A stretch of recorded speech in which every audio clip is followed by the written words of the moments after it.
Hello, my name is Olivia Miles, and this is my current issue speech.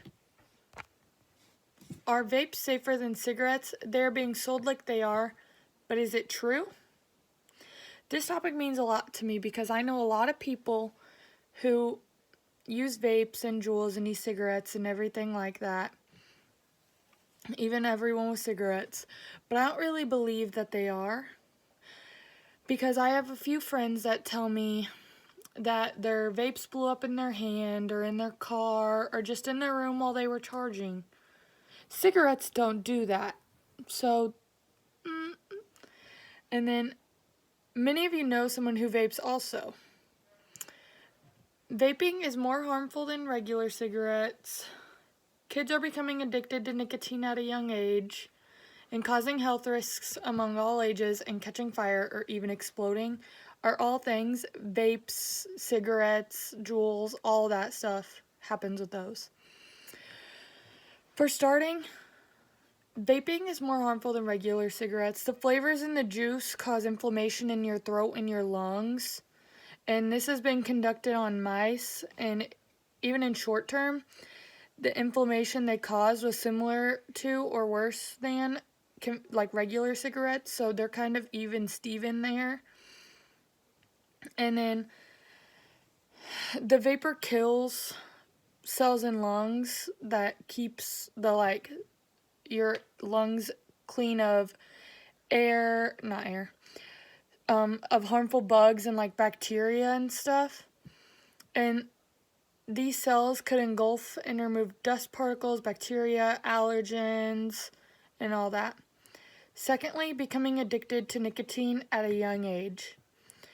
A 900% increase in vaping by middle school and high school was an increase between 2011 and 2015. And in 2018, 1 in 5 high school students have used a sort of e-cigarette or even cigarettes. They get it no matter their age or not. And kids might not realize that all Juul pods contain nicotine, because some people could lie to them and be like, oh, it doesn't contain any, I promise, like just try it, just to get them to do it, and then they're pretty much addicted after that.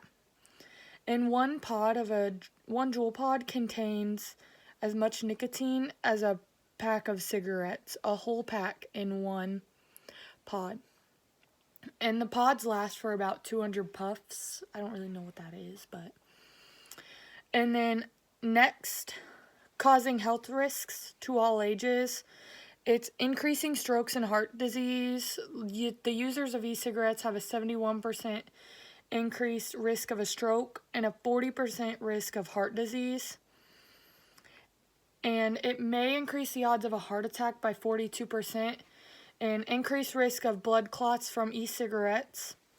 A researcher said these devices do emit considerable levels of toxins, some of which are overlapped with tobacco smoking, and thus their harm should not be underestimated. Lastly, they are also catching fire and exploding. As I said before, I had a friend that said theirs caught on fire in their car. But it was a really hot day in the summer, and it caught fire just by sitting in the car. And airlines prohibit e-cigarettes in like your checked bags that you put on the plane, because their lithium batteries may catch fire, and planes don't like that. And then for exploding, it leads to missing body parts such as like your eye, your tongue, your teeth, and all that, because if it explodes while you're like doing it, it can blow your mouth and all that, and then like it gives you really bad 3rd-degree burns in the roof of your mouth, and like it could even lead to death, but that hasn't really happened before. And then finally, many people smoke e-cigarettes and don't realize how bad they are for you. Vaping is more harmful than regular cigarettes, and regular cigarettes are also just as bad, so don't do any of it. Kids are becoming addicted to nicotine at a young age, causing health risks among all ages, and catching fire or even exploding. Make sure if you know someone who uses e-cigarettes that you explain to them that it may kill you and increase your health risks. People need to stop smoking. After reading all this information, it makes me excited to tell everyone to quit and like what can happen to you.